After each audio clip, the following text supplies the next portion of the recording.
Okay, welcome everyone. I know we have several people who were not able to join us this evening, so I did not do a good job getting the recording uploaded last time. I did something that did not get the video into the recording, so I'm doing a better job tonight and recording it instead of the cloud on this computer. So, but I would like to thank those of you who made it. I will first ask if anyone had any comments to the minutes from the last meeting, and ask if anybody would like to volunteer to take minutes for this meeting.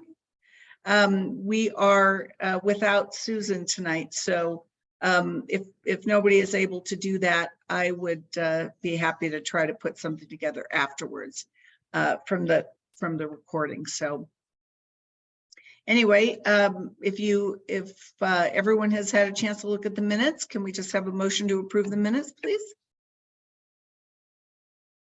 Thank you, Alan. A second. Thanks, Richard. And all in favor, just give me a thumbs up. And we'll put those into our quote records. So I see that Councilman Hines is with us. Thank you for being here. And we'll ask him to say a few words. And I don't know, let's see, I see Logan is here. So we'll go first to Councilman Hines and then to Logan. Hello, everyone. Let's see. I'm in the thick of re-election, which doesn't include a lot of folks here because I have lost Cherry Creek, or well, as of July 17th, I will lose Cherry Creek to District 5. But we are working to make sure that Council District 5, which is a decided race, is up to speed on all the things that we've been working on, and so I know that Councilmember Sawyer has been taking the lead on some of the items, and there's a discussion later tonight about patio expansion and potentially how it affects quality Italian. So that'll be a fun conversation, I'm sure. And I did see Councilmember Sawyer earlier today, who had a medical reason to. She's on her way to the emergency department for her daughter. So she said she may or may not be here. So I bet Logan has more up to date information than I do. But I wish her the best for her and her family. As far as specific updates, I've been really focused on June 6th, which is the date of the runoff election, and so I would leave it either to Council District 5, Logan, or if Haley wanted to make some additional comments. So I apologize that I'm brief. No, and we'll remind you, Councilman Hines. We have, as a part of the steering committee, Chun. And so I believe we'll still have overlapping districts. So we'll hope that that you show up after the election as we continue to talk about the same old things. But thank you for taking time to be here. I know how busy it is for you right now. So thank you. Logan, do you want to just weigh in for Councilwoman Sawyer? Sure, yeah, I don't really have a ton of stuff to update on. Most of the things I think Haley is still taking the lead on, and I've been kind of following up with her on the things. I know that the councilwoman said that she's going to do her best to be here, so I was going to kind of wait and see, because I know that she would like to address you guys instead of me doing it if possible. So yeah, I don't have a whole lot of stuff there. The only thing I have to mention is that, and it doesn't really necessarily affect you now, but we are working with CDOT to get some meetings about the Colorado BRT down the road. They've got that funded and they're planning on having it fully done by 2030. So and they didn't reach out to us. We reached out to them, and they're going to try to get together with us and get some community buy-in. So that's going to have a big impact on Cherry Creek as it gets developed. Okay, well, thank you very much. I don't know, Haley, do you want to say a few words, or did Councilman Hines cover everything? Yeah, I don't think I have anything major to offer besides hopefully we'll get a little bit more information about Ross in the next couple of weeks. Fingers crossed. I don't know. Logan and I are working on that together, but yeah, not much to say. Okay, well, thank you guys for being here and for the updates.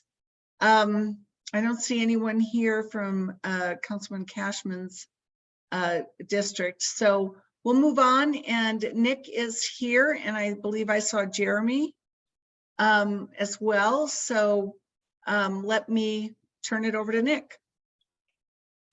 Thank you, Lou. You know, we just wanted to take a minute and run down for the committee the summer events that are going to be happening in Cherry Creek North, of which there are many, and a couple of them are new. And just wanted to kind of roll out the dates so everybody knew what was happening. The first thing, and this is something new, is we're going to be introducing what we're calling Cherry Creek North Live and Local. You're going to working with a group called the Athena Project, and you're going to enjoy live music throughout the district every Saturday in June. So we're extremely pleased to be aligned with Athena, and you know, the quality of their artists that they're bringing to the table are truly fantastic. So every Saturday in June, 3, 10, 17, and 24. The Smash Fine Arts Festival will return on Saturday, June 10th. It'll be the 10th and 11th. Also, all of these are on Fillmore, by the way. They've done a nice job, and they're bringing in some high quality art as well. Of course, the Arts Festival, Saturday, July 1 is the start date there, July 1 through 3. Of course, that's throughout the district. There is a little different footprint this year. We're actually keeping 3rd Avenue open this year, which was really important for our merchants. And they're actually going to be pushing a little further east onto Adams Street. So we're excited to see that roll out. Another one that we think is going to be a tremendous amount of fun is Bastille Day. We're calling it the French Fest, July 14 and 15. We're working with the French Chamber of Commerce. They're super thrilled about being in Cherry Creek North, and we think that that's going to be a fun new celebration for us to all enjoy. Concurrent with those dates is the Cherry Creek North Sidewalk Sale, which has become, frankly, an annual tradition throughout the district. That'll run from the 14th to the 16th. And then again, another brand new event, the 5280 Top of the Town event. They've aligned with Cherry Creek North. This is an event that's taking place for many years. As far as we know, the first time that they've been in Cherry Creek North. So we are thrilled to be aligned with 5280. We love the publication. We love the demographic that it hits for us. And so that event is on Thursday, July 20th. That is a ticketed event. So folks will have an opportunity to attend that as well. And then we wrap up summer activities with the second Smash Fine Arts Festival back on Saturday, starting Saturday, August 12th and the 13th. And so really just a full calendar of events going on in the neighborhood, right on Fillmore throughout the summer. So we hope you guys will be able to join us for one or more of those events, or all of them. Richard, do you have anything to add? I guess just for this group, since you walk the neighborhood, we are in the middle of replacing turf. We're gonna have a lot of new trees come in. We're working with forestry. We've got some that have to come down that didn't make it through the winter. So you'll see that action happening here shortly, and we'll make sure everything's beautiful for everyone. Fabulous. Well, thank you. It sounds great. And I have seen your security in the area. Thank goodness there have been a couple of other incidents in the area. So we really appreciate the increased presence. Annette, you have your hand up. I do. You said that the Arts Festival is going to be on Adams Street. Is that between 2nd and 3rd? Yes, that's my understanding. Okay, and how are you going to interact with the neighbors who live on Adams Street between Second and Third? Because I am one of them, and this is the first I've heard of it. And Ed, I'd have to defer that question to the Arts Festival. Richard, you want to chime in? Yeah, chime in. I'll throw up the map real quick for everybody. Let me just grab that out of an email real quick. It's not going up and down Adams Street between Second. It's going over to Adams Street. So I'll throw up the map here. Let me just pull it out of an email real quick, and I'll share it to everyone. Okay, I've just made you a co-host, Richard, so you can pull that map up. Okay, great. Take me just a minute to find it. And just to touch on one thing, Lou, when it came to the security, we actually had a decrease in criminal incidents. So 2023 compared to 2022, we're actually tracking with fewer criminal incidents within the district, which is nice. So we saw a 14 less vehicle thefts from motor vehicle so far this year. So stats are actually trending in the right direction. We don't want any crime, to be very clear, but we are starting to see some progress from the security team in the off-duty PD. I think it's also just something to make you aware of is in the next several days, you'll see our security team on bicycles. We think it causes them to be more visible, easier to navigate a bicycle through the district than it is an automobile, where you have lots of stop signs and lots of four-way stops. And we're in the process of getting all of our officers trained on that. That's terrific. I think the incident that I heard about was, actually, I think there were two. One was somebody followed someone walking and jumped out of a car and grabbed her purse. That was not in the district. That was just north of the district. Yeah. And the other was a person who was sitting in her car on her phone, and somebody came up and pretended they had a gun or something, and she just sped off. She didn't give any credence to it. So, but she did report it evidently. So those are the only things I know about, and they were not in the district. But I think it does help to know that we've got people so close, and every once in a while we see them at least on the 400 block. So, okay, so this is the map of the Arts Festival. Yes, it is. Yeah, so it just goes over to Adams. Okay, so it stops in front of the foundation building there. Global Down, right? Yeah, Global Down. And it looks like they have a bike corral on the other side. So there will be, it looks like, some barricades there. And the Arts Festival should be reaching out and providing any update to the neighbors on that. Okay, we'll try to invite them to the next steering committee to give us a little update. Doesn't look like there's quite as much of it. So, but we'll look forward to hearing from them, and we'll move on a little bit. Thank you all for the report. And I see Jeremy. Jeremy, good to see you. It's been a while. It's nice to see you. How's it going at the mall? We're doing well, thank you. It's always great to see everybody. So a couple quick updates. I know everyone always likes to know what's going on in our leasing world and our construction world. So we've had two great new tenants in the last 60 days. Doc Martin and La Visa have both opened new stores, so we're excited to welcome them into the shopping center. It's always an interesting feeling when you know, someone like Doc Martin that was cool when I was a kid that I wore is now popular again. So it's an interesting feeling. But so Doc Martin and La Visa, then we have a couple under construction. So JC Salon is in full swing. They expect a third quarter opening. Cinnabon, everyone's excited for them to come back to the shopping center. They're under construction, as well as we have a full remodel with Omega that started last night. And Knight Rider will be relocating down to the Fossil space so we can get their space back to do something exciting that I can't talk about yet, but it will be another one of our luxury friends. So we're excited for that. We'll probably have another 4 to 6 stores that will go under construction by the end of the year. So we have a kind of a full slate of construction and remodel scheduled for the center. And then with spring comes spring landscaping enhancements, which is always important to this group. So you'll see our landscaping crews out doing enhancements to all the exterior landscaping, as well as some of the interior landscaping. And then a lot of our exterior capital projects start off, some of which you see, like parking deck enhancements, restriping, some new signs.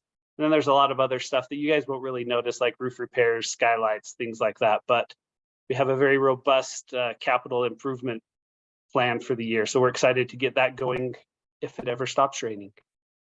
And then as far as events, we have some new kids events starting this summer.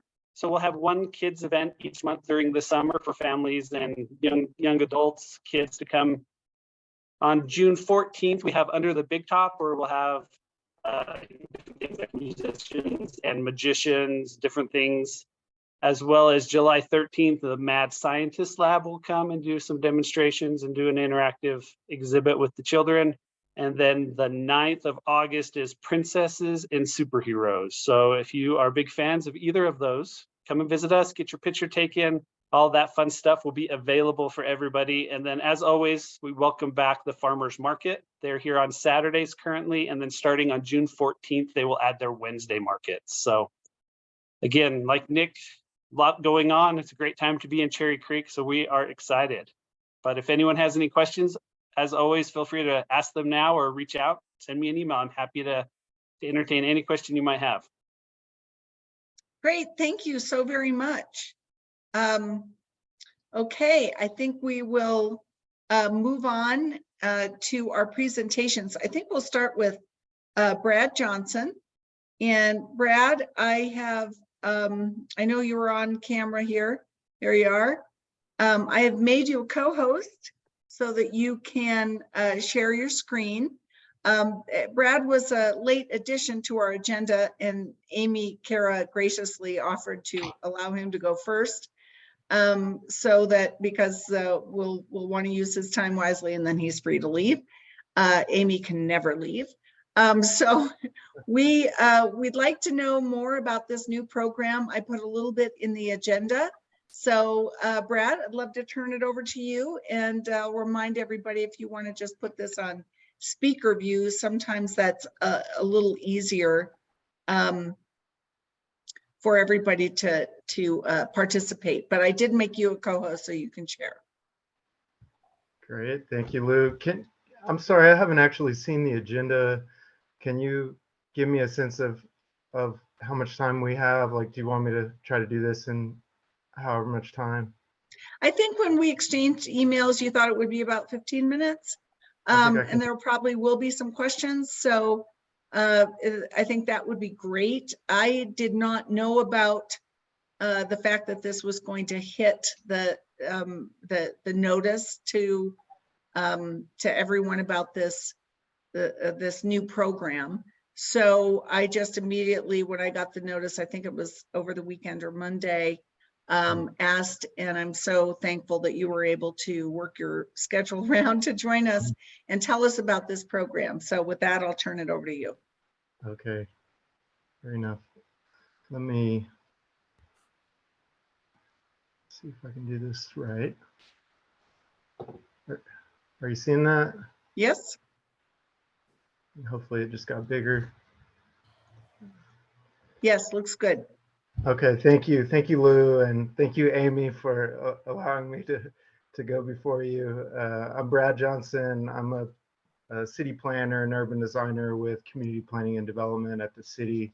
And what I'm here to talk to you about today is what we're calling the Denver Outdoor Places program, which is really a permanent program for outdoor commercial patios that was really born out of the experience we had during the pandemic around this type of activation.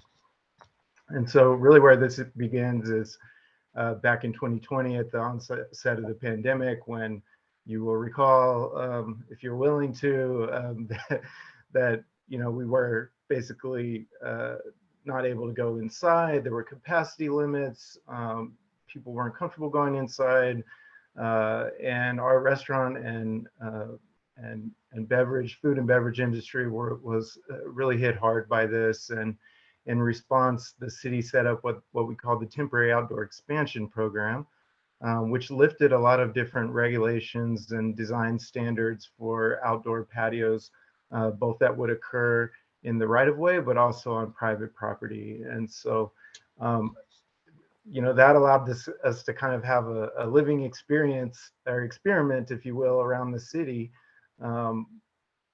under that emergency order. And I think this was one of the few bright spots perhaps that came out of the pandemic. Certainly there are some exceptions, but overall, I think what we've heard from people, whether they're residents, visitors, or business owners, is that this program was actually a pretty great thing, and it activated our neighborhoods and provided vibrancy to our streets in a way that perhaps we didn't expect at the beginning when we passed that emergency order. And so with that positive momentum, Mayor Hancock did direct CPD, Dottie, and several other agencies to work together in a joint effort to build out a permanent version of that program. And back in October 2022, we effectively ended the temporary program, which meant that we didn't take any new applications into the program at that point. There are certainly many patios being operated that are under that temporary program still. If they are in good standing and their permits are up to date, then they were allowed to stay out there a little bit longer while we develop the rules for this program. And so this Outdoor Places program, we really wanted to kind of step back and look at this holistically, think about both private property and the right of way, look at what other cities around the country are doing, and try to get this program stood up by this summer 2023. And so like any good planner does, we started categorizing things, right? And so we wanted to first look at what kind of patios do we even need to address in this program. And so there are 4 primary types that we're looking at, and I'll quickly walk through those. So most of them are in the right of way, so on public right of way. Bottom left is above the curb. That's a patio that's generally in the sidewalk area within the right of way. Bottom right is below the curb, so that's down in the roadbed, typically in an on-street parking space in the curbside area. The top left is a different flavor of below curb, which is essentially what we typically have been calling a full street closure. And that's kind of like a Larimer Square or Glen Arm Place, if you've been able to visit those. And then the last one is on private property, which is most of what I want to talk to you guys about today, which are private properties that expanded during the pandemic, was typically onto off-street parking areas on private property. So again, these are the ones I want to focus on today, but I'll talk a little bit about the other ones and what we're doing there as well. So for above curb first, I want to just walk through what we've done there. We had a program for that that's been in place for many, many years, called the Tables, Chairs, and Railings program that was administered by Dottie. And so these are a couple of examples around the city of patios that were permitted under that program. You see these all over the place. They always look the same. They're right next to the building. They're enclosed by a metal railing like this. And that's because that's what the rules always said that you had to do. And those were some of the rules that we provided more flexibility around during the pandemic. So it was a pretty limited program. There weren't a lot of design options for an applicant. There wasn't any urban design oversight into those types of patios that were being permitted. The regulations were sort of unclear at best, I think, for an applicant coming in. They didn't quite know everything that they were going to have to adhere to until they were kind of working their way through the process in some cases. And so that made this review process for applicants sometimes pretty unpredictable. And over the fall of 2022, we spent, am I saying that right? Yeah. We spent a lot of time on this above curb typology, working through what the kind of next iteration of that tables, chairs, and railings program would be.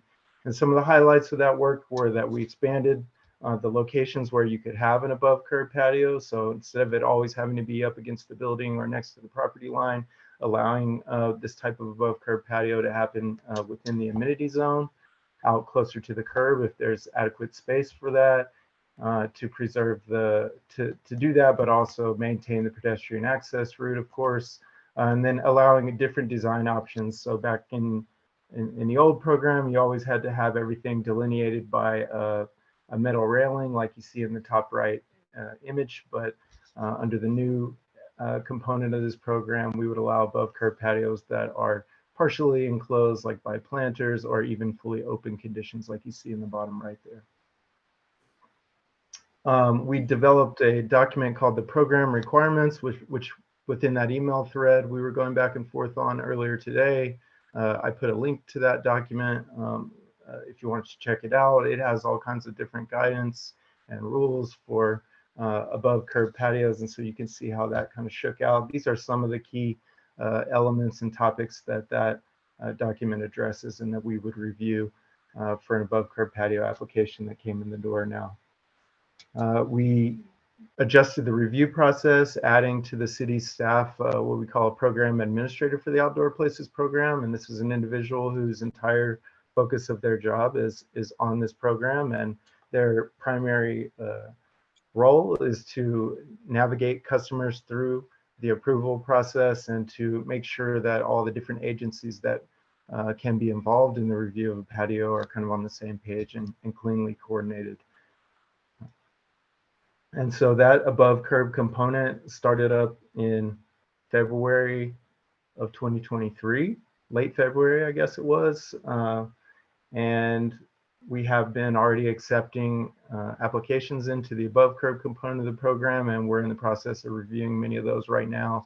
The key ones that we want to make sure we quickly approve is the ones that we're operating under the temporary program that want to continue to stay out there. And so some of them maybe have to make some changes to their temporary patio to meet these refined rules. And so now I'll move to the private property component, which is what you guys were notified about, because the above curb component that I just talked about is in the right of way. And so that's really under the authority of Department of Transportation and Infrastructure. We're all working together on it, but the authority is under their authority. Whereas on private property, CPD is the reviewer, but the authority is the zoning code, and zoning code amendments go to the city council, as I'm sure you know, or many of you know, and so that's why you got that notice. So this is in your neighborhood, I think, here at Cherry Cricket, so you'll recognize that one. At a high level for private property, I think the objectives were very similar to what they were for above curb. We want to try to support our businesses, try to provide opportunities to streamline the review process and create more options for businesses to create these types of outdoor activations. And then we want to harness the ability of outdoor patios, even on private property, to enhance placemaking and neighborhood vibrancy and street activation and things of that nature. So I'll walk through some of the elements of this text amendment that would be going to City Council for a public hearing on June the 12th. So first is related to land uses. Right now, the zoning code says that you can have a patio accessory to an eating and drinking establishment. Under this proposal, we would expand that definition to allow patios for other types of uses. Consider maybe a retail space or an art gallery or something like that. If they wanted to set up, I think this bottom picture is also in your neighborhood. This is Barry's Gym, had a little patio space set up outside their storefront there. But this would expand the types of primary uses that a patio could be added to. And so a really good example of this is up by the top picture is up by Woods Boss Brewing. If you're familiar with that location, it's around the corner from there. There was a tattoo shop there that had a little patio out in the right of way in the sidewalk area. There you can see it in the picture. Recently, the zoning administrator found that they had to remove that patio because there wasn't a clear zoning path for them to have it. And we think that patio, as an example, still provides some splash of color with that umbrella to the street, adds an area for an amenity area for employees or people that are frequenting that business, and maybe a waiting area. And so we wanted to open up that broader path. Next element is related to the review process. So right now, if you want to do a patio accessory to eating and drinking, that's within 50 feet of a protected zone district. So that's typically like a single unit or 2 unit or a row house, I believe, zone district, like a lower residential zone district.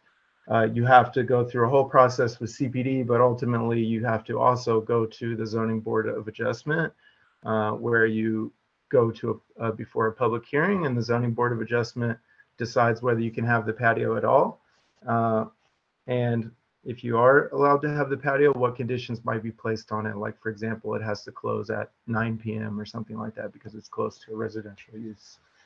So we thought this might be an opportunity to look at to streamline.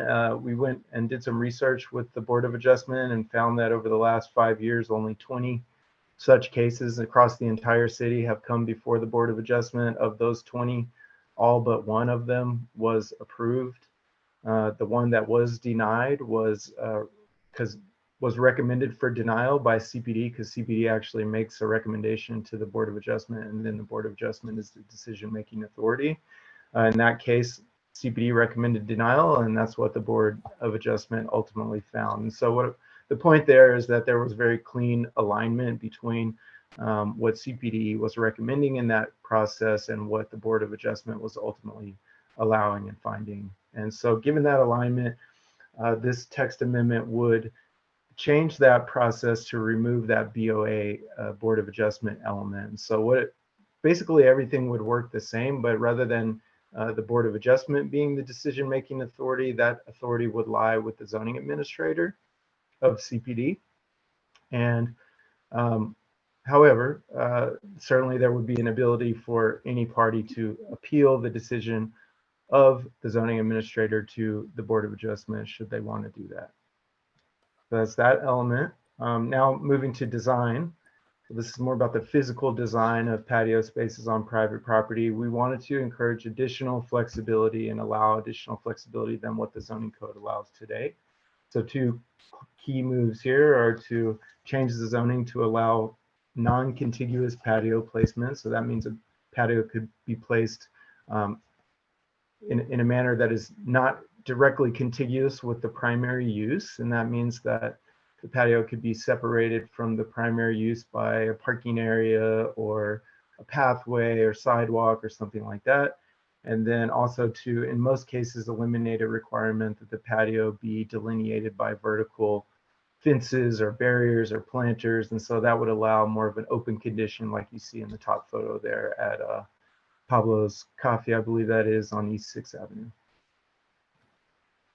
Next step related to design is to allow a path to administrative flexibility for a couple of the design standards if the patio is more kind of internally placed to the business, meaning it's maybe in the back, it's not really visible from the right of way, it's behind an allowed fence like you see this patio in the bottom picture here, meaning that it's not really visible and doesn't really have much of an impact on public areas. And if we can find that that's the case, the zoning administrator can grant some relief from some of the zoning requirements in the code. For example, that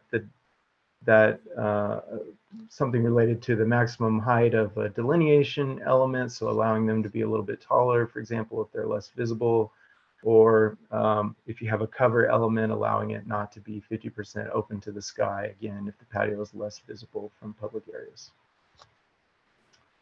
The next is, again, related to design. We want to try to push for outcomes that are optimizing the potential for patios to be additive to the design of our neighborhoods. So what we want to do there is to create an optional design review path. And to do that, we created design guidelines, which will ultimately be adopted as design standards and guidelines, rules and regulations, much like the Cherry Creek North design guidelines are adopted. And these are some of the topics that they will touch on. So trying to encourage patio placement that is in a place that is more located in a place that can activate the public realm better, or encouraging elements that add visual interest or soften the space, like landscaping or creative lighting solutions, things like that. And this is a pretty slim set of design guidelines. We didn't want to go overboard with it. I think it's about 7 pages of design guidelines. It's just completely focused only on private property outdoor patios. So that's what that's about. And there's a few ways that those design guidelines could be used. One is just at the option of an applicant. So if I'm an applicant and I come in and I want to do a private property patio on my own land, and I meet all the zoning code requirements for such a patio use, I don't have to go through design review. Those guidelines are there as a resource for me if I want to use them or reference them, but they're not necessarily required in that scenario. Now, if I'm a patio applicant and I want to request some administrative flexibility from the rules in the zoning code for patios, I can come into CPD and I can say, I would like to request this administrative flexibility, and CPD can say, okay, we'll entertain that. However, we will need to make a finding that the patio design meets the intent of the zoning code, even if it doesn't meet the letter of the law of every single element of the zoning code, and that it meets or exceeds these patio design guidelines. And so an example where it would have been nice to have this is at the Denver Art Museum expansion, where because this patio covering element isn't 50% open to the sky because of these kind of angled slats that make up the roof here, they had to go off and get a full-on variance with the Board of Adjustment, with a public hearing, which can be quite an onerous process when if we would have had this type of flexibility in place, we could have done an administrative design review and approved what I think is a pretty well designed and integrated patio element alongside this building without having them have to go through such a rigorous process. And the last place that it'll come into play is you would have to go through a design review if you're requesting the patio to remove any required off-street parking. So in the pandemic, under that temporary program, we allowed businesses to place a patio in a manner that removed any amount of required off-street parking. Basically, the rules for required off-street parking just kind of went out the window. And so we want to carry the spirit of that forward to some degree, but not quite as aggressive as it was during the pandemic. And so what we would do here under this zoning code amendment would be that we would allow up to 5 spaces, required off-street parking spaces, to be removed to place an outdoor patio, or a maximum percentage, whichever of those two is greater. And so that flat number of 5 is probably going to come into play most often on a really small site, maybe that only, let's say, has like a requirement for 7 off-street parking spaces. And so we wanted to give at least an allowance for 5 parking spaces to be replaced with the patio, regardless of what zone district you're in. But in most cases, it's going to be this maximum percentage that comes into play. And what we did there was set a more aggressive allowance in terms of percentage for Main Street zoning districts. So allowing up to 80% of off-street required parking to be removed for patio use.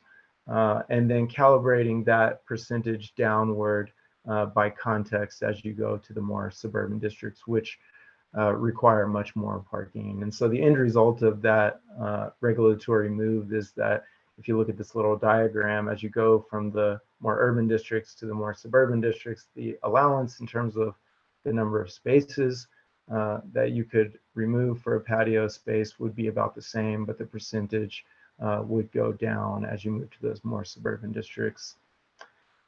This allowance for parking removal would only be for eating and drinking establishments. So if you're a retail space, for example, and you wanted to remove parking spaces for a patio, you wouldn't necessarily be allowed to do that. You'd still have to go through a variance path to maybe try to do that.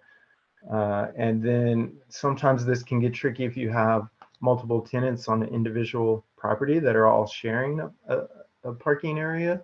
And so to address that, we would require on such a property that the applicant provide a landlord or owner letter of approval to apply for a zoning permit for that.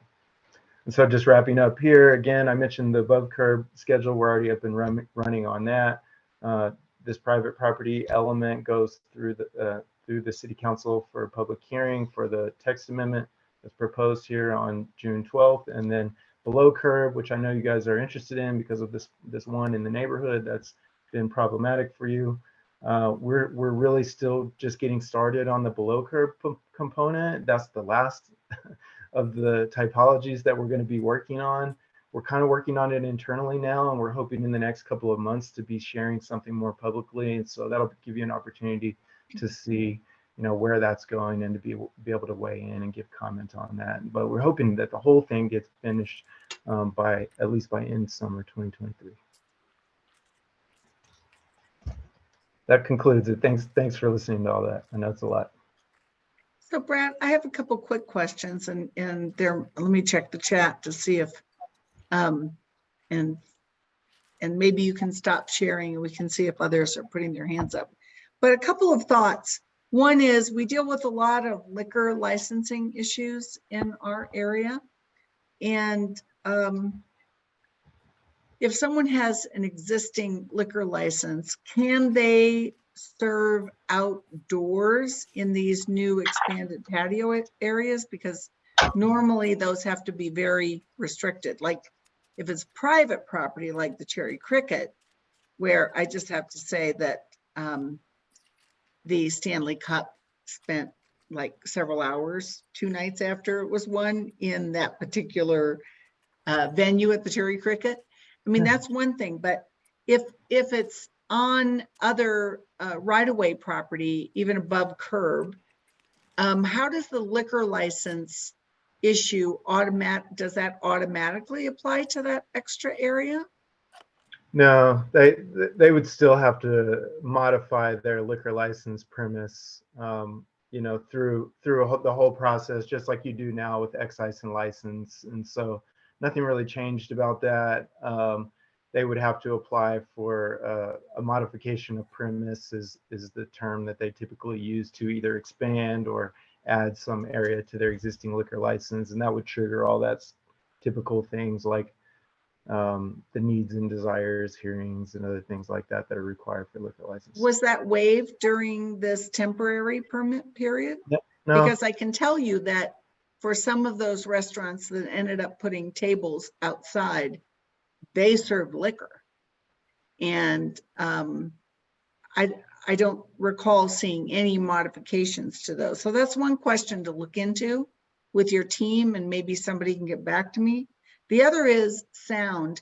And while you went through some differentiation where, for example, a restaurant may take some of their own private parking as long as it's not visible, sound carries. And we've had several issues with restaurants, even in our area, where they have outdoor accessible either windows that open or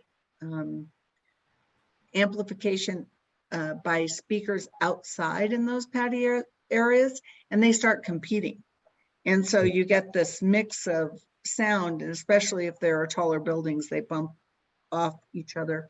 Has anybody thought about adding to these conditions and the review criteria that there not be extended amplification of sound? I mean, obviously those of us who like to sit outside and enjoy a nice bottle of wine and a nice meal like some ambiance music, but there are times when, as somebody who is not imbibing, it can be troublesome to have those competing sounds. And if it is not one of the review criteria, I would ask that it be considered, because it's really important, especially where those venues are close to residential areas. Yeah, so just per the liquor license thing, the temporary patios, if they were expanding where their liquor license, beyond where their liquor license was allowed, they were having to get a modification of premise. That's not to say that there may be examples of where somebody just did it or whatever, and that happens, as you know, but they should have been getting a modification of premise with excise and license. There are a few exceptions to that where like a brewery, for example, they actually get their liquor licenses through the state. And so, you know, it's not that they didn't have to do it, it's that they did it through the state rather than the city's excise and license department. So that's that. Regarding the noise, so a couple things there. So as you know, like we have noise ordinances and we have DDPHE, which is Denver Department of Public Health and Environment, which investigates those types of noise violations of that ordinance. And so that is there and has been there and will be there. So that's one way that that gets addressed that's outside of all of this, right? Then we have different rules that come into play for these patios on private property, depending on how far they are from a protected zone district. And that's just how it works now in the code, right? And a protected zone district, as I mentioned before, is typically it's like a single unit. So that means oftentimes it isn't covering like apartments or condos or things like that that might be in a more of a, like a mixed use district, right? And so we haven't proposed to make any changes to the way that works, except we did tighten it up a little bit that if it's within 50 feet of a protected zone district, you know, I mentioned before, you have to go through that whole zoning permit with informational notice where, you know, it's not the full BOA, Board of Adjustment, but the zoning administrator decides, but there's still like noticing of that. And in that case, I think before it said, we will consider, the Board of Adjustment should consider whether there is amplified music in determining when the patio must close. And we just changed that to say that if it's within 50 feet of protected district, you can't have amplified music. And so apparently in the past, they were basically always saying that you couldn't have amplified music anyway. And so it made sense to just go ahead and put that down as a hard line rule. And so that's some of the elements. There are also well, I would ask you to take it back to the team to reconsider a couple things. If it's one restaurant and they're not within 50 feet of a protected district, it's one thing. If there are lots of restaurants in a nice little commercial area and they all have amplified music, it starts competing, and it can be a real problem. So I would ask you just to really think about that a little bit, because there are a couple of blocks here where the amplification of music on restaurant patios has been really bothersome to a lot of the residents. So I would ask you just to consider that, but also for the other businesses.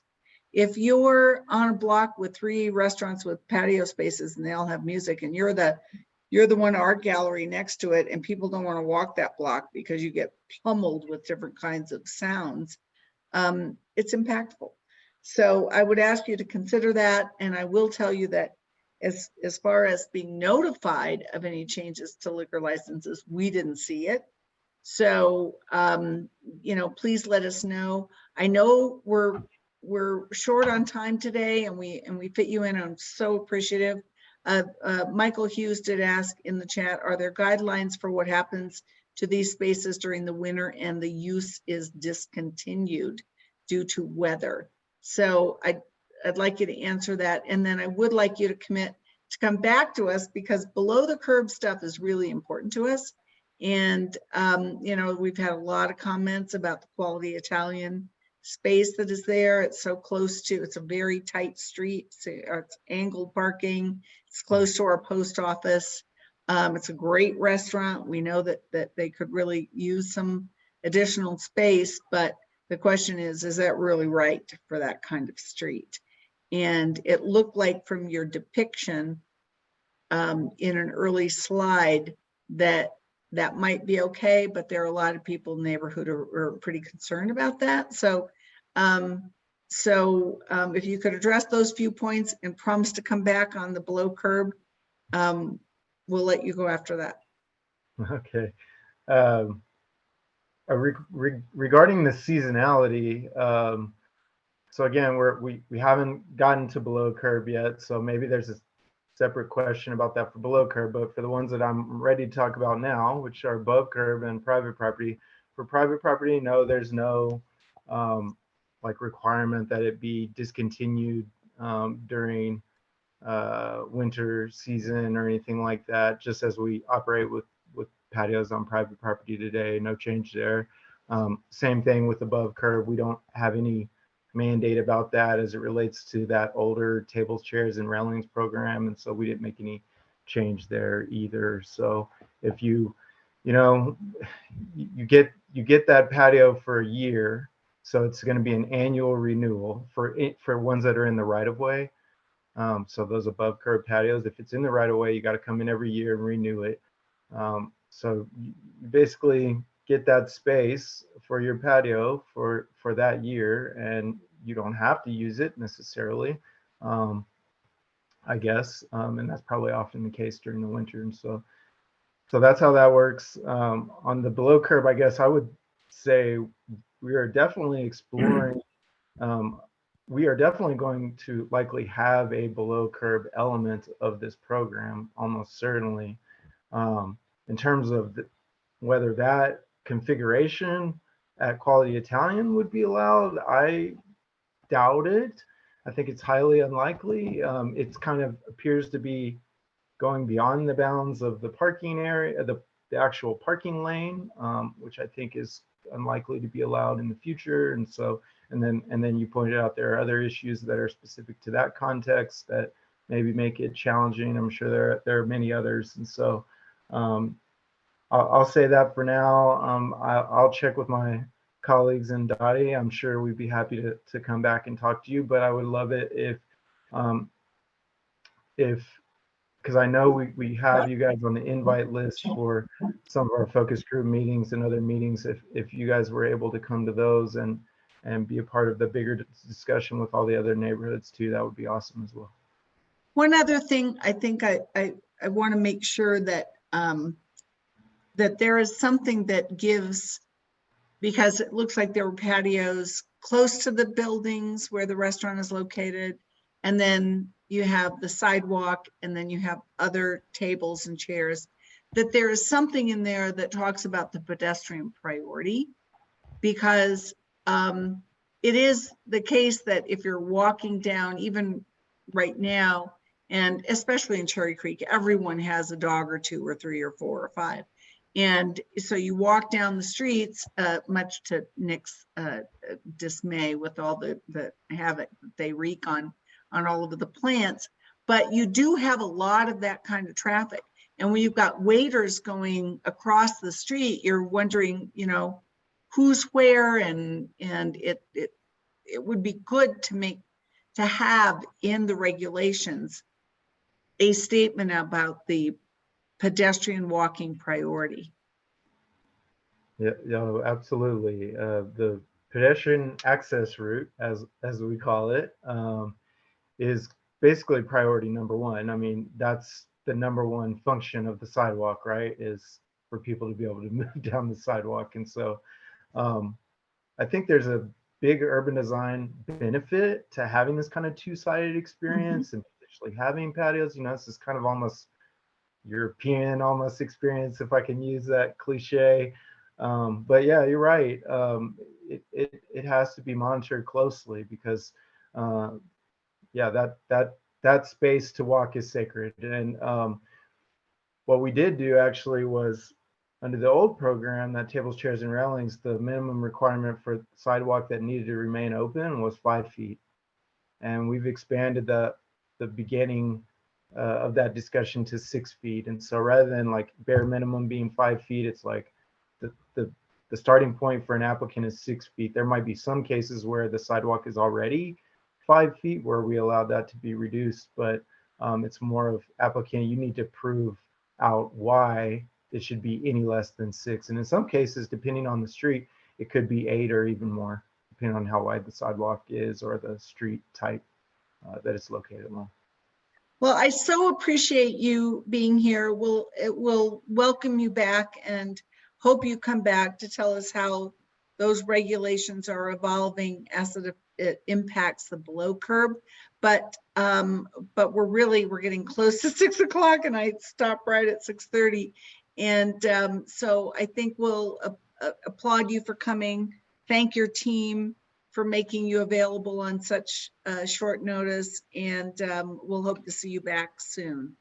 And with that, I'd like to move on to Amy, who has been very patient, and I will make her a co-host and turn it over to her. I will just tell everyone, I'd like to give the rest of this time to Amy, and we will pick up on Denver moves in the next Cherry Creek Steering Committee, if that's okay with everyone. I think we're all very anxious to hear from her about Cherry Creek West. So with that, I'll turn it over to Amy.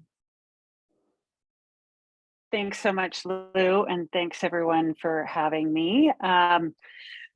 I will, let's see, share my screen here.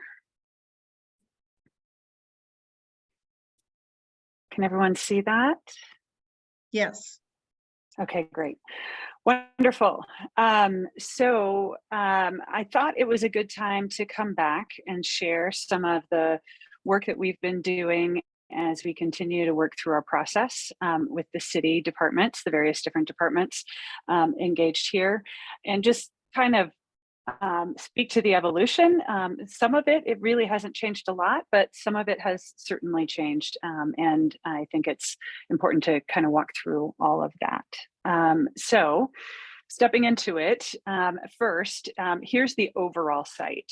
And I'm going to break this into, much as I did as you've looked at the plan in the past, sort of what it feels like at the top and the bottom so that we can talk about those components a little bit more clearly. But I think just starting here, one of the key elements is that largely what happens on the site as far as our big goals is still the same. The idea of really connecting meaningfully to the creek and celebrating the creek, the idea of creating this pedestrian focused area and really valuing the way people want to move through the site from the north to the south and vice versa still all happens.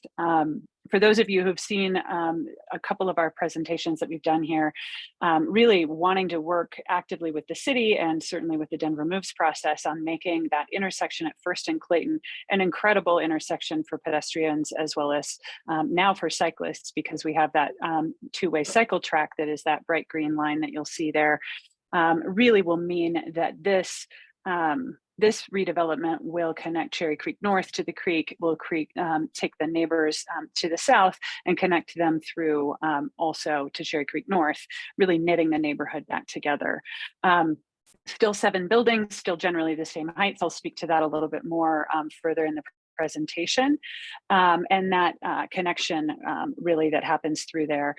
But what has started to evolve is this network of sort of shared streets, to use the parlance of the city there. It's still pedestrian prioritized. We have the ability to close those off and really control how that works.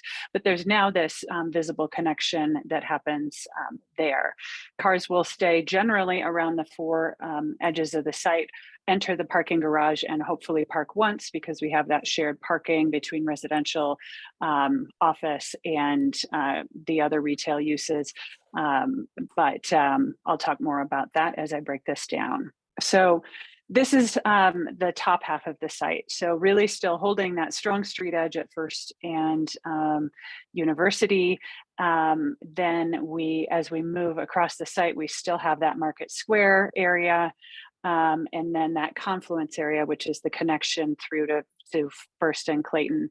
Cars going into the garage will enter at the Elway's entrance, I've been calling it, and then they can go straight down into the parking garage under one of those 2 buildings to the side.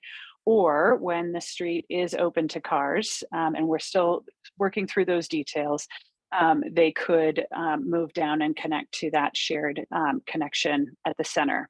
But the goal is really that cars don't move through that area, that it continues to stay pedestrian prioritized. And for that reason, we have bollards at the area where you can see where the street goes from gray to brown. And we also table up the street so that that area is flat for a pedestrian experience. I'll show you some renderings that kind of show what our idea is there, but that's flat, easy to walk or roll across for a pedestrian. And then the same thing for what I would call the old Bed Bath & Beyond entrance. That's still in essentially the same location.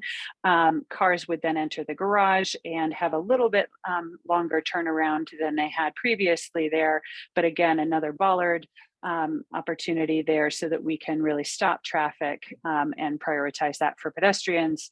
And then similarly, on the east side of the site that's adjacent to Nordstrom, you can enter the parking on that side. And so that really helps us prioritize that market square. But this then really creates a little bit more flexibility for all the different things we might want to do, loading in farmers market being one example, and so on. So moving on to the next one. This is a rendering you've all seen before, but this is that first in Clayton Plaza. I really just keep this in the presentation because this is still essentially the way this will feel. And as we move through the last of working out these big points, I think we'll be able to start to evolve these designs a little bit more, and you'll start to see some things evolve here. This image, which is the one, of course, I always start with, it's the one people are most familiar with, is one that is going to change because of that shared street experience. But some of those elements still remain the same. The fact that we'll still have these bioswales adjacent to our outdoor dining, we'll still have these little, this opportunity for market kinds of things to be happening there, and the green beyond, all on a flat plane. So speaking again through this pedestrian prioritized piece, we are no longer, this shows a little bit of this sort of drop-off court expanding off to the side. We no longer have to do that, and that's off this university edge because we've lengthened this area here, but so that we can really keep those courtyards great and pedestrian prioritized. But the main thing I wanted to show with this slide is this idea that for a drop-off, you would still hopefully come in and go back out with these right in, right out edges to our site, and generally keep the center pedestrian prioritized. And then this is, I thought, a helpful precedent image to show what a shared street might look like. So nice paving patterns, some transition kind of strips that are both physical and tactile cues where cars or pedestrians might be interfacing with one another. This is Washington, D.C. at the wharf, and sort of a great example of how that can be really activated and pedestrian friendly. A couple of other ways that this can be done, and these are, again, things that we're going to get into a little bit more as we get into the details of our infrastructure master planning. But in this case, the one on the left has still some minor curbs. We're going to try really to not have that. I think that'll be a much friendlier experience overall, but you can see changes in paving patterns. But a sense of sort of the width of that and how that might get used. And then the one on the right just sort of delineates some ideas for other things like bollards that can suggest to you when you're moving between an area that may or may not have a car and pedestrian areas. So this is how that has evolved. And this is a version of it that shows those bollards down so that I think it provides the opportunity to see what this would look like with cars in it or just pedestrians. But the idea is you've got this sort of typical street experience down at the bottom, which is where the turnout is. This is looking west from between our two easternmost buildings. Nordstrom is behind us. The paving is now a different color where pedestrians will go. There are these transition strips, which you'll see a little bit better in the next rendering I'm going to share, that kind of show that maybe you might want to look right or left to make sure that you know whether cars are allowed there right now or not.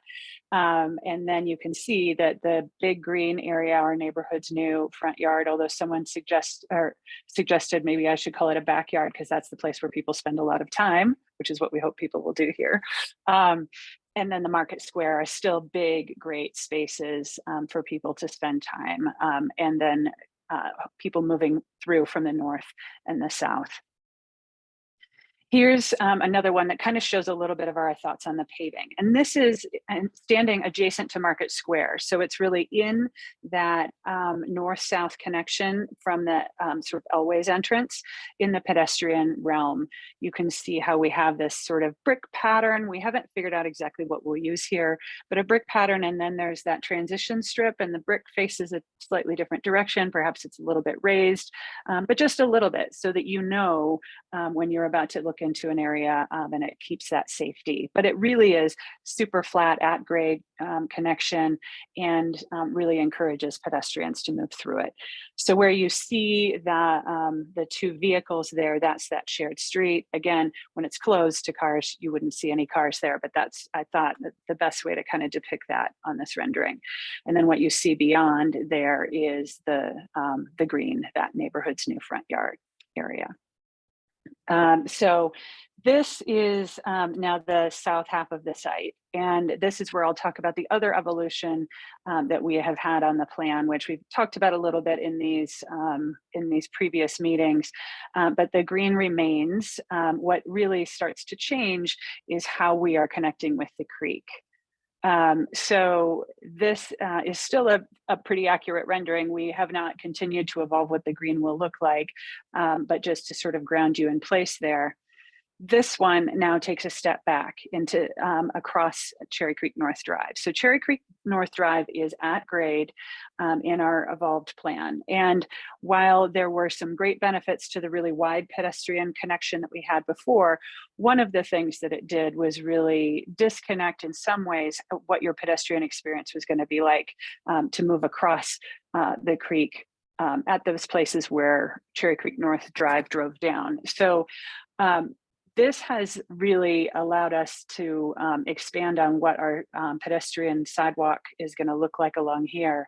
But in the meantime, we needed to focus on what will this crossing look like so that it can be really wide, again, at grade connection, so you can walk or roll right across as a pedestrian, prioritized at grade, and that's a tabled up experience for a car. So a car will have to roll up onto this and then roll back down, and pedestrians will have the right of way here.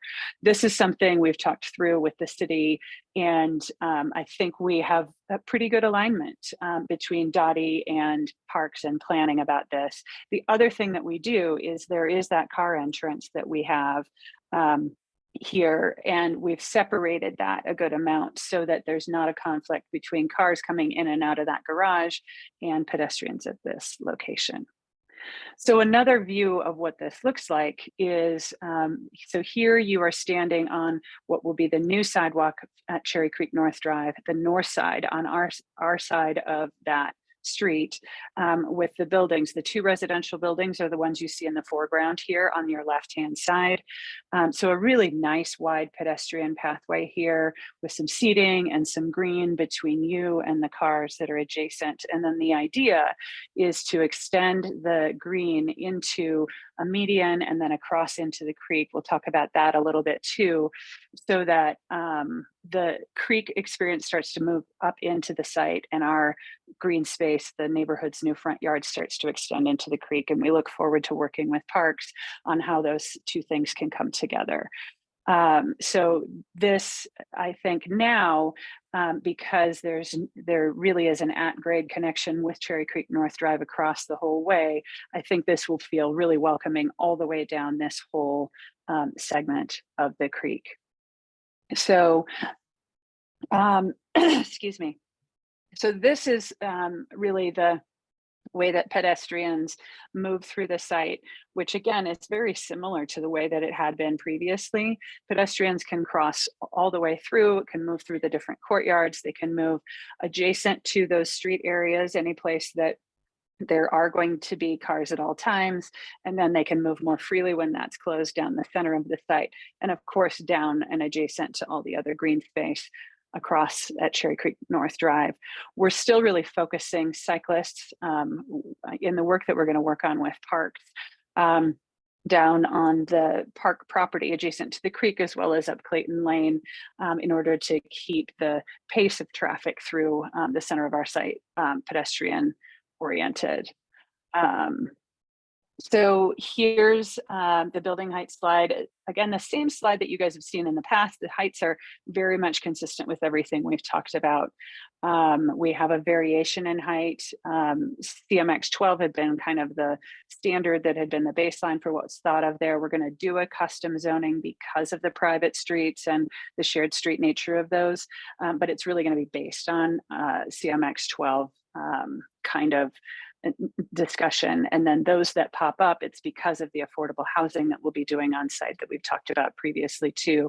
12% targeted at 60% AMI, which is about $50,000 for a single person living in a home. And so we're hopeful that means that people who currently work in the area could potentially live here, which should also be really great. So I mentioned, I guess, while we've got this open, we're really starting conversations with Parks now about what we can and should do for the Creek experience. And so we look forward to working with this group and all the other stakeholders on really bringing the Cherry Creek Greenway plan back to life, thinking about how those connections can maybe be altered and adjusted for the new energy that's going to be happening here. So we look forward to getting some of that stuff going. I think, just a little bit on our process. So our rezoning, a pre-application has been filed, which is really not an application. It's hey, we're going to be doing a rezoning application. So sort of putting the team on notice and starting those conversations about what are the things we need to look at that are going to be a little different and atypical to just a standard CMX 12 zoning. Things like how we will have design be really thoughtful on otherwise private streets and things like that. We also need to legally separate our site from the shopping center property, and that process is underway. We'll certainly be having continued conversations with you all before we obviously launch our rezoning application. And then infrastructure master planning is all the other stuff that comes along with it, the utilities, the street sections, mobility study, and the nature of pedestrian and car movement. So actively working on conversations with the city on that. And a lot of that is what's driven the evolution of the plan today. And then of course, continued community engagement. As I've shared with Lou, we'd love to have an open house and do it at the Container Store. So have people be able to come and engage with the different aspects of the plan, talk about what they like, questions, all those kinds of things. And we're working on a date for that. So that, I think, is my last slide. So I will go back to the plan itself and take any questions. So a couple things in the chat, Amy. Brooke asks, Amy, where does the bike path on Clayton connect to the Cherry Creek Bike Trail? And how does it cross First Avenue and connect with Matt Joblin's development and bike path? Great questions. And this is something, as I was going over this particular slide with Lou, I realized our little bike path connection is missing on this site plan. But as it connects down to the creek, where that green line pops down, there will be a crossing there for cyclists. So right now there's a pedestrian crossing at that exact location. I walked across it with Gordon Robertson from Parks today. So that will be the location for that. And we'll be working with Parks on how to make that all work really well. As far as what happens at First, I think first of all, as far as the intersection is concerned, we have to work through that with Denver Moves and all of the city agencies to figure that out. But we definitely need to figure out what's going to happen on the other side. And I think that, Matt's been planning I shouldn't say just Matt, that whole team has been planning their development sort of separately from us. We now can start thinking about how that connects more. And we've certainly had some conversations with Nick too about how the bid wants to think about that. So that needs to come in this stage, this next stage too, because obviously a bike path to nowhere isn't really useful. Nick just asked, soon we will have a new mayor and administration. The key players in Dottie, CPD, Parks, etc. may change. Are you concerned that this plan may yet change again? It's a great question and one we think about a lot. So while senior leadership may change with a new mayor, there are the immediate staff below them generally do not. And so we have been working really hard to make sure that we're not just getting commitments from senior leadership, but we're getting buy-in from staff so that those things carry forward. That said, there are certain things that we've been working on for 18 months that we are looking to get some commitments from the city that we can move forward with these, because I think not just we, but I think the community is excited to move forward knowing what's happening here and knowing what's sticking and what's going to change. So I'm hopeful that we can get some clarity that the baselines of this plan are set. And from here, then start working on the nuance of what does it mean to be a great street, either First Avenue or University, or one of these interior streets, and all those kinds of details that we're going to need to spend some great time on. So great question, but I'm really hoping that we continue apace with the new leadership. We had a question from Michael that has been asked and will be asked as you roll this out to community engagement. Why doesn't the park at the creek go over the road anymore? This was one of the best parts of the plan. You know, and I know that's a lot of frustration, a lot of months of working on that, but please do update the team on that. Yeah, no, it's tough. We were really excited about that plan. I'm not gonna lie. We thought that it was great, that it alleviated the fact that there are sections of that creek experience to the south of us that are only 35 feet wide before everything drops off, right?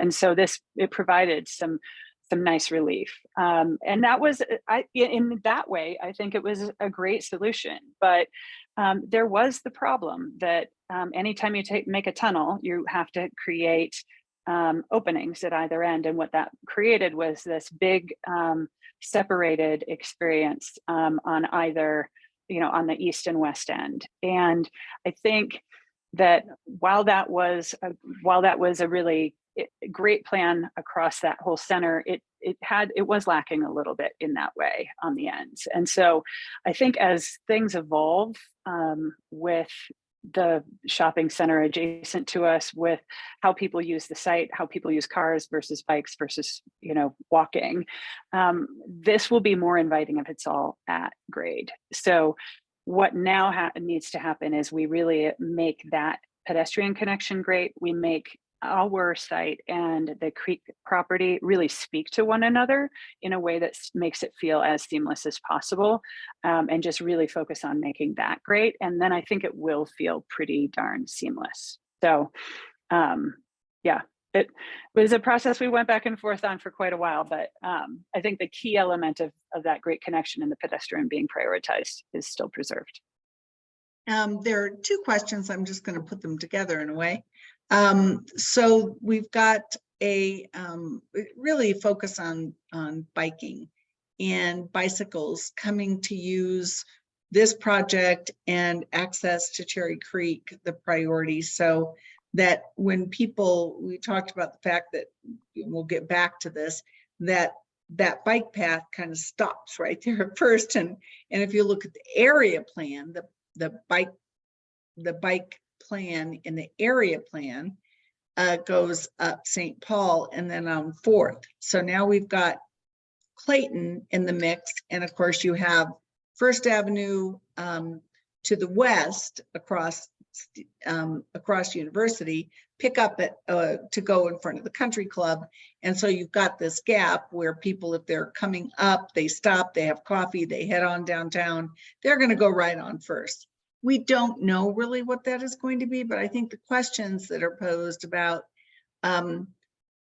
bike traffic and inviting people who ride bikes into the neighborhood to stop to park their bikes. Could you talk a little bit more about how your plan accommodates and invites that mode of transit? Yeah, for sure.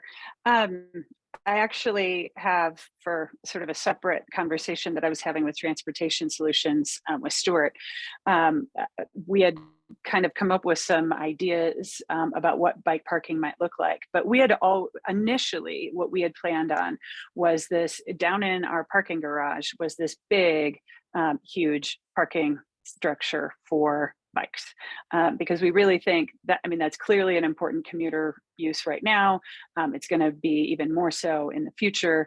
But what I think, as we've continued to look at this site and talk to people and think about this, and as we evolved that north-south connection, it occurred to us that that bike parking might actually really want to move a little bit north and really up adjacent to that First and Clayton intersection. So we're looking at structured bike parking in that location, but then we also want to have open and visible bike parking throughout the site. So places where if you wanted to ride your bike here and have coffee or have a glass of wine or a beer or whatever, and you wanted to get here by bike to do that, or on your way from A to B, you would see easy, quick places to park your bike. So while you can't park a car at grade on this site, you will be able to park a bike at grade on this site. Where those are all going to go, again, that's stuff that's going to happen as we get into infrastructure master planning a little bit further, but that's really important to us to really signal to people, this is a place to walk, this is a place to bike. We just don't want people riding through it at commuter speeds. Probably we'll want people to walk it adjacent to the front yard, for example. And of course, now with So. everybody spending a tremendous amount of money on e-bikes and those who have really nice bikes, security will be really important. Will this site, much like the great work that the bid has done, will we see people who provide safety to pedestrians and to bikers and to people who want to park their bike and go in and have a meal? Will they feel safe doing so on this site? Yeah, absolutely. Just like when we moved, when we created Riverfront Park downtown, what we knew the big concerns were cleanliness, beautification, and safety.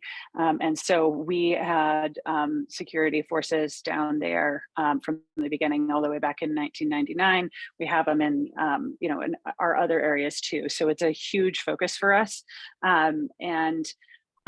I definitely look forward to coordinating closely with Nick and team on that, because that's one of the other things that's really important is that someone can't get sort of lost moving between places. So yeah, it's a big focus. That's what makes a place vibrant, is when people feel very comfortable there.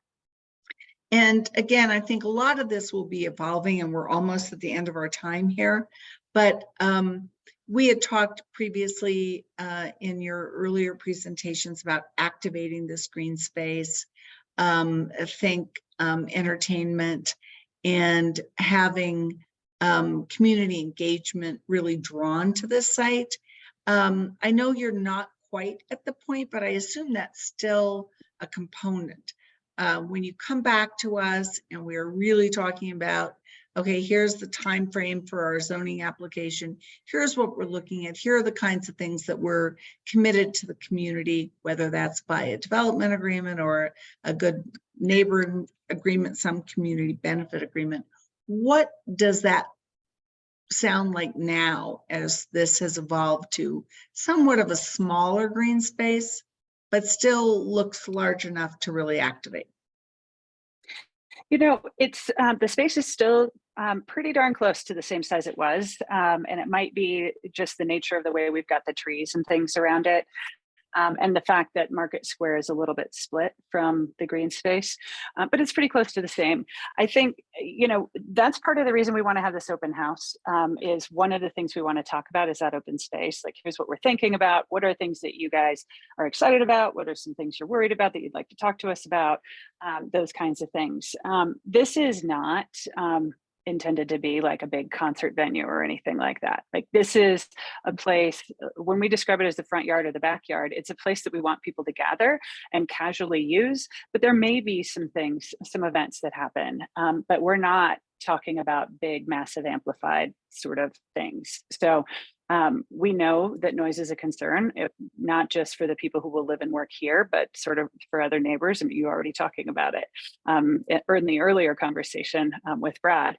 We have to think about that for our restaurants and bars. We have to think about it for this space too. So as far as the rest of it, I mean, I think, the evolution has really been that in connection with the zoning, there's a development agreement that allows the city to have a little bit more enforcement on that, whereas they have a little less on a CBA in its technical form. But, those are all conversations we'll have to do together around that component. And design is the other component we're going to be thinking about. So. Well, and the elephant in the room,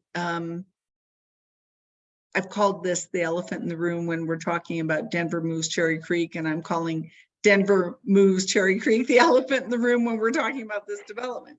And we really need to get it right, because First Avenue is critical here. And to many of the points raised tonight, the use of the bike path and how it really relates, and does Parks really think about the fact that if this is drawing more people to this site via the trail, how are we going to separate bikes and pedestrians? So there's a number of issues that involve both the trail and, of course, this major intersection in our city. So we're not asking you, Amy, to say what this looks like, but certainly to be at the table when we talk about what this ought to look like. And I'm sorry that we ran out of time today because we only have 2 minutes left. So we are going to wrap this up with a promise for Amy to come back, Stuart to come back. I will just give a brief update. We will be getting together again as Denver moves Cherry Creek. Those dates are just solidifying. So we do have small group meetings between Richard and Stuart and myself with the team. And then we will be having broader, what they call the steering committee for Denver moves getting together as well, which I think may be in-person and online participation, but I think that is still evolving a little bit. But certainly it's critical right now as you move to the next stage. We understand that what you have shown us today, Amy, is where the city has sort of forced some things. They did give up on this absolute street quadrant concept, and I think that's a good thing for everyone here. There's still enough room when you come off of University and you turn right in, right out on the curb cuts that were for the Bed Bath Beyond site. There's enough room there for people to load and to park and to drop. The same is likely true off First Avenue, but I think as First Avenue is a further part of the discussion, you'll notice even in what is shown now on the screen, you still see the little pork chop up in the upper left-hand corner. Will that stay? Will it go? Those aren't things that Amy can tell us about. Those are really things that we all have to be at the table to discuss as a part of Denver moves Cherry Creek. I think the bike path and what happens to it right there is a part of those discussions. We certainly know this is the most, we've had lots and lots of cranes in the neighborhood. Not as many as Amy was telling about that are up in Toronto, where the Land Use Institute just had its big meeting. But certainly we have a lot in the neighborhood, and this is the biggest project to join our neighborhood in quite some time. So now's the time to talk about it, as I've said many times before. And we just so appreciate all of you being a part of these discussions and being open to how we can connect and make this a really welcome new neighbor in our area, and to give us that backyard. If from what Nick was telling us about all the activities on Fillmore, that can be the front yard and this can be the backyard. It's a really wonderful joinder and a terrific way to think about our larger neighborhood. So With that, we are at 6:31. I'm a minute over. I will draw this to a close. Please, everyone, if you have comments about tonight's discussions, please send them to me. I would love to get Brad and Amy some input as these projects and proposals move forward, and then we will look forward to future discussions as we all work together on all of this. So thank you all tonight for joining us, and we'll see you next time. And I will be uploading this recording, assuming I have done it correctly, to the Cherry Creek North YouTube channel and to the to our website as well. So thank you all. Good night. Thank you.